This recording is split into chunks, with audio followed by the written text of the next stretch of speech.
Our patron program is our biggest contributor to offset the expenses of this podcast. Thank you so much to everyone who has chosen to donate. It keeps us pushing forward on this mission. I appreciate it more than you know.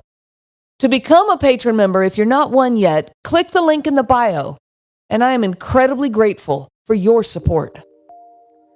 Welcome to the Covert Narcissism Podcast. I'm your host, Renee Swanson.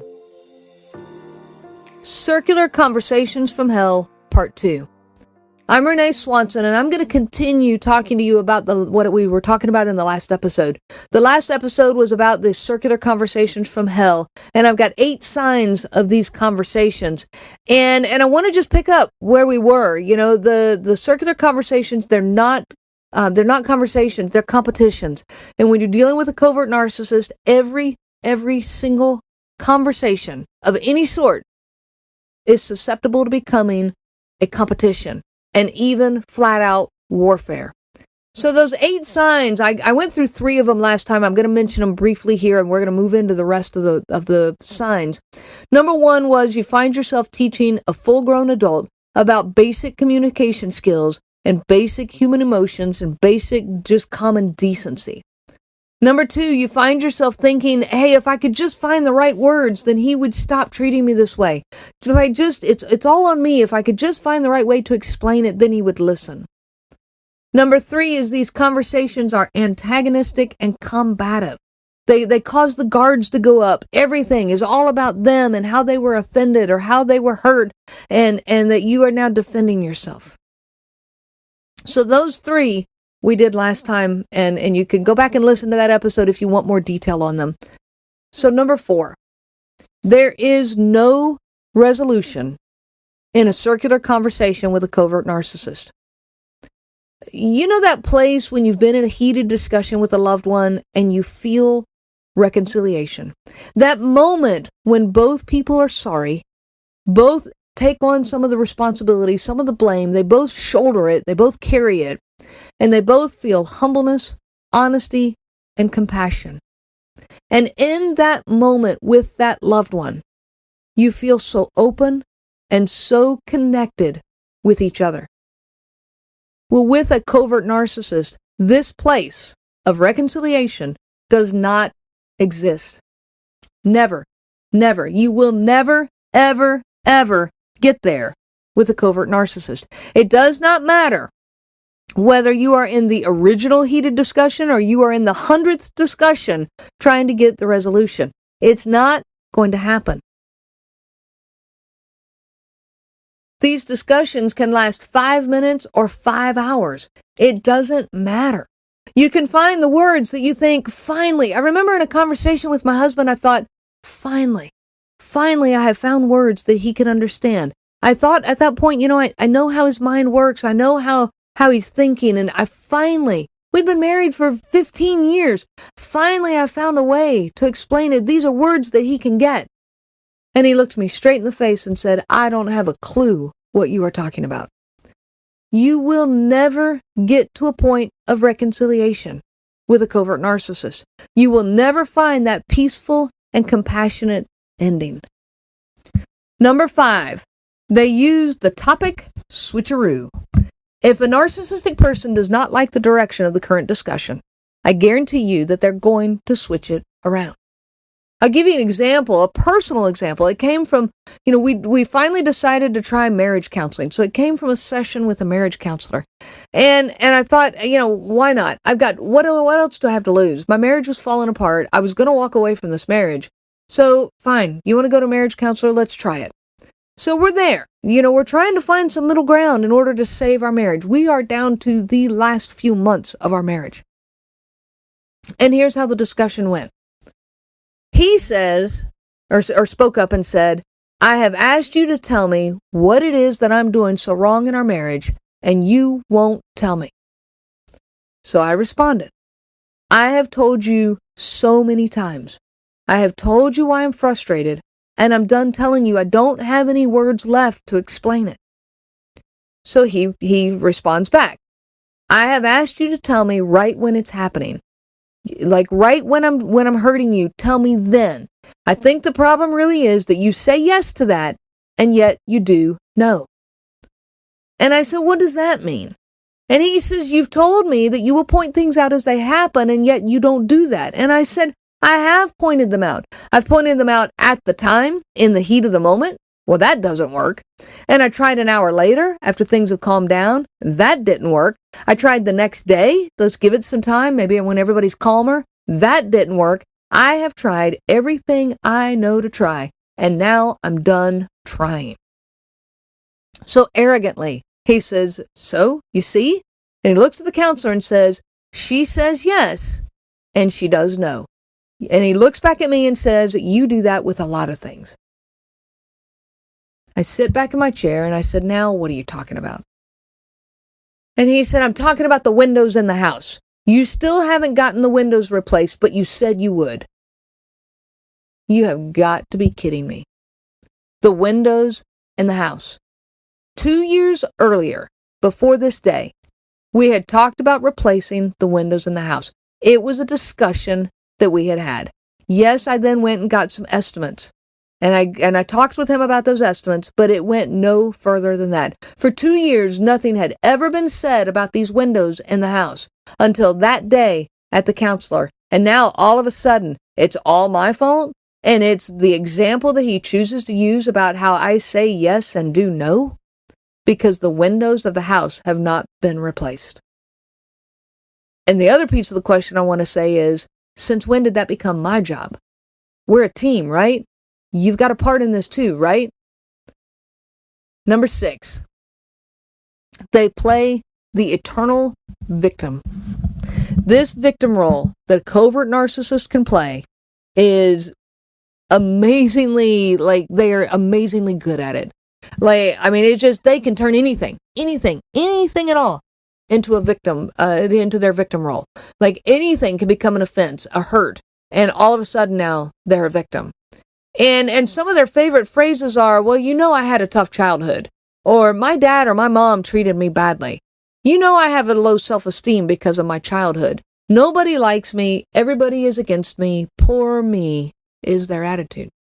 Well, these become excuses. They become crutches. And I'm not taken away from, maybe they did have a tough childhood. A lot of people did. There's nothing special about them that they had such a tough childhood. Look at the number of people that have tough childhoods. But they use them as excuses and crutches, and they play that victim card over and over and over. Everybody then, so the intimate people in their relationships feel bad for them and let them off the hook. They don't have to fix anything about them. They can go merrily on treating their people however they choose. And this victim role prevents them from ever having to take responsibility or accountability. So one time I was trying to explain to my husband how his quickness to be offended hurt those around him. He was so quick to be offended. And it hurt. It hurt everybody. And I told him about this, and so he asked for an example. So I said, all right. I said, there was one evening he was cleaning up the kitchen, and he was emptying the dishwasher, and I asked our son was 8 or 9 years old. I asked our son to go help him empty the dishwasher. Well, this offended him so badly that he stormed out of the room and closed himself, upstairs in the guest room for 45 minutes.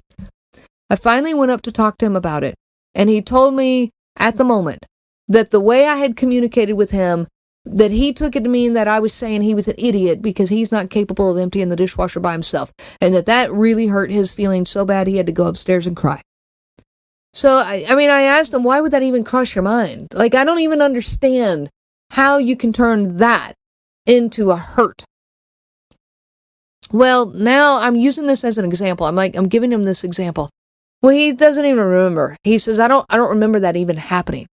But he sits right there and explains to me how he could see himself reacting that way. He says, I could see that. I could see how that would hurt my feelings. And he added, you know how much I struggle with feeling worthless. I was treated so bad by my dad. You know that. Well, this repeatedly became an excuse for him, a justification and a hindrance. The hindrance is he never worked at getting better.